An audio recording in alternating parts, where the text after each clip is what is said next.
Саламатсыздарбы? Кыргыз тили боюнча сабагыбыздын кезектеги бөлүгү. Бул сабакты мен шарттуу түрдө кыскача маектер деп атадым. Биз эмне иш аткарабыз? Мен сиздерге кыска 5 маек сунуштайм. Аны сиздер көңүл коюп угуп, ошол ар бир маектен кийинки бир суроого жооп бересиздер. Суроолордун жообу сунушталат, 3төн вариант. Силер кептин мазмунуна таянып, суроонун туура жообун аныктайсыздар. Биринчи диалог. Бул диалогдо эки дос сүйлөшүп жатат, Жипар жана Алима. Жипар: кандайсың, Алима? Эртең биздикине кел. Майрамдын алдында чогуу чай ичели. Алима: чолом тийбейт го, чакырганыңа рахмат. Суроо. Алима эмне деп жооп берди? Биринчи вариант: сөзсүз келем. Экинчи вариант: убактым кыязы болбойт окшойт.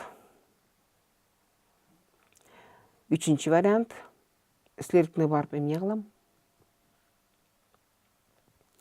Демек, диалогдун мазмуну боюнча: Жипар: кандайсың, Алима? Эртең биздикине кел. Майрамдын алдында чогуу чай ичели. Алима: чолоом тийбейт го, чакырганыңа рахмат. Биринчи вариант Алиманын жообу кандай болду? Сөзсүз келем, убактым кыязы болбойт окшойт жана силердикине барып эмне кылам? Кайсыл жооп туура деп ойлойсуз? Албетте, экинчи жооп туура. Убактым кыязы болбойт окшойт.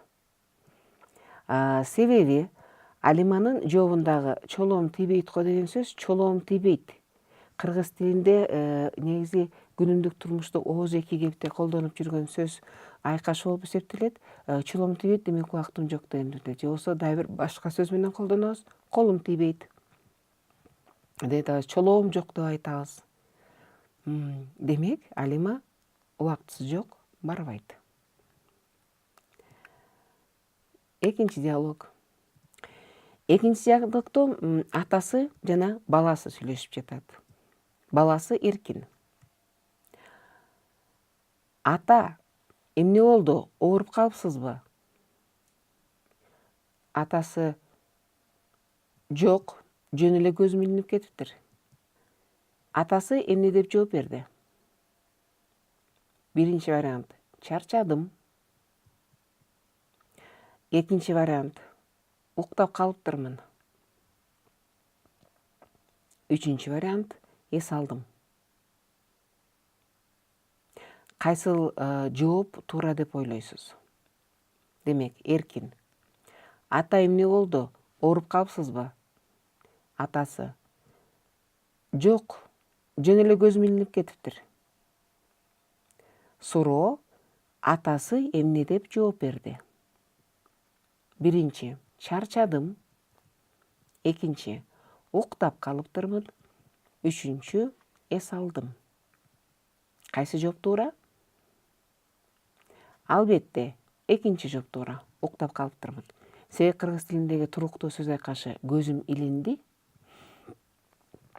көзүм илинип кетиптир. Бул бир аз уктап кетиптирмин дегенди билдирет. Атайлап төшкө жатып уктап эмес, баягы көзүм илинип калды, пакостон өзүнөн өзү уктап калдым дегенди билдирет. Демек, атасы бир аз уктап кетиптир. Үчүнчү диалог. Бул жерде чоң эне жана чоң эненин уулу Бакыт. Чоң эне: ай, бала эмне ыйлап атат? Бакыт: менден тил укту. Суроо: Бакыт эмне деди?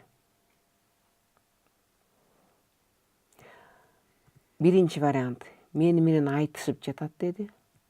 Экинчи вариант: мени укпай жатат деди. Үчүнчү вариант: мен уруштум деди. Кайсыл жооп туура деп ойлойсуз? Дагы бир жолу чоң эне менен баласынын маеги. Чоң эне: ай, бала эмне ыйлап атат? Бакыт: менден тил укту. Жооптордун варианты: Бакыт эмне деди деген суроого. Мени менен айтышып жатат. Мени укпай жатат. Үчүнчү: мен уруштум. Кайсыл вариант туура? Үчүнчү вариант туура. Албетте, мен уруштум.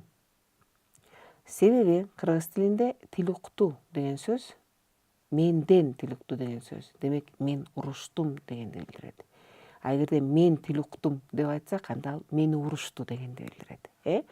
Демек, тил угуу бирөөнүн урушканын угуу дегенди билдирет. Туура жооп үчүнчү болду. Деги эле кыргыз тилинде тил деген сөз катышкан бир нече туруктуу сөз айкаштар бар. Мисалы, тил алат деп айтабыз, тил алуу. Бирөөнүн айтканына макул болуу, бирөөнүн айтканын угуу дегенди билдирет. Мисалы, менин балам тилимди алып бүгүн киного барган жок. Менин айтканыма көндү. Мени укту, макул болду дегенди билдирет. Же болбосо тили тийди деп айтат. Тили тийип калды. Демек, катуу сөз айтып койду дегенди билдирет. Дагы орой, дагы бир маанидеги сөз бар. Адамдын терс жагын мүнөздөй турган. Мисалы, тили узун деген сөз бар. Ал эмнени билдирет? Мисалы, ал келиндин тили узун чыкты деген сөздү уксаңыздар керек. Тили узун чыкты деп айтышат. Себеби айтышат. Мисалы, ундай бир убага келгенде унчукпай калбайт. Туура, кошо кармашып айтышып аткан кишини тили узун деп айтат. Адатта бул терс мүнөздөмө мен айткандай, жана көп учурда мындай кичине сыпайылыкты же бир мындай кичүү катары мындай урматтоону көп билбеген, тарбиясы анча жакшы эмес адамдарды тили узун деп коюшат кээде. Кээде жөн гана ачуусу келип айтып коет тили узун деп. Дагы бир диалог.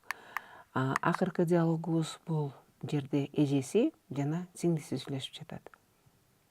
Эжеси: казанга көз сала турчу, азыр келем. Сиңдиси: тез кел, мен кечигем. Эжеси эмне деп суранды сиңдисинен? Биринчи вариант: казанды карай тур. Экинчи вариант: казанды издей бер. Үчүнчү вариант: казанды карап баала кандай экен. Дагы бир жолу угайлык. Эжеси: казанга көз сала турчу, азыр келем. Сиңдиси: тез кел, мен кечигем. Суроо: эжеси эмне деп суранды? Биринчи вариант: казанды карай тур. Экинчи: казанды издей бер. Жана үчүнчү: казанды карап баала кандай экен. Кайсыл жооп туура деп ойлойсуз?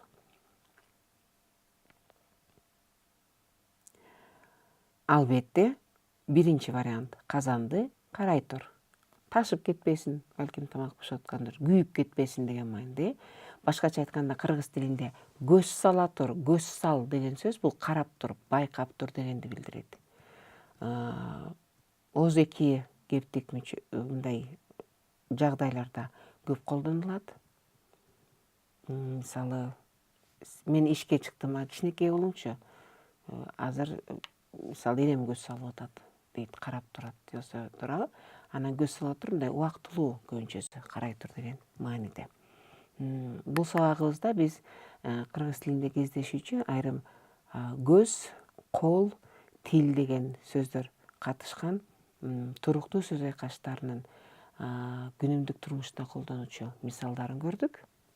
Жана ошол туруктуу сөз айкаштарынын маанилерин чечмеледик. Силер аны диалог түрүндөгү, маек түрүндөгү контекстте көрдүңүздөр. Менимче силерге түшүнүктүү болду болуш керек. Жана дагы өзүңүздөр эстеп көрүңүздөр. Сизге өз алдынча тапшырма иретинде негизи эле көз, тил, кол, деги эле адам мүчөсү, адамдын дене мүчөсүнө аттоочу сөздөр кошулган дагы кандай туруктуу сөз айкаштар бар. Мен 1-2 мисалды эсиңиздерге сала кетейин.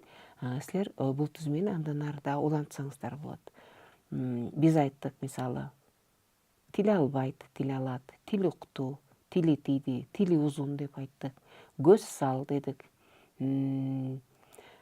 Чолоом тийбейт, колум тийбейт дедик.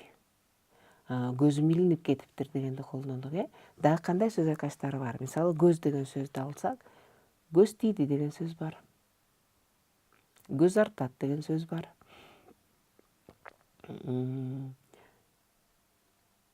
Мисалы, тили так деген сөз бар. Туурабы? Дагы кыргыз тилинде мисалы дененин башка мүчөлөрү колдону, мисалы, боор ооруйт деген сөз бар. Таш боор деп айтышат. Туурабы? Ичи күйөт деп айтышат. Ичи ачышат деп айтышат. Ушул сөз айкаштарынын маанилери сизге таанышпы? Ошону ойлоп көрүңүздөр. Анан дагы сиз дагы канча же башка да кайсы сөз айкаштарын билесиздер? Менин чектеген тематикам бул адамдын дене түзүлүштөрүн атоочу сөздөр кошулган туруктуу сөз айкаштары.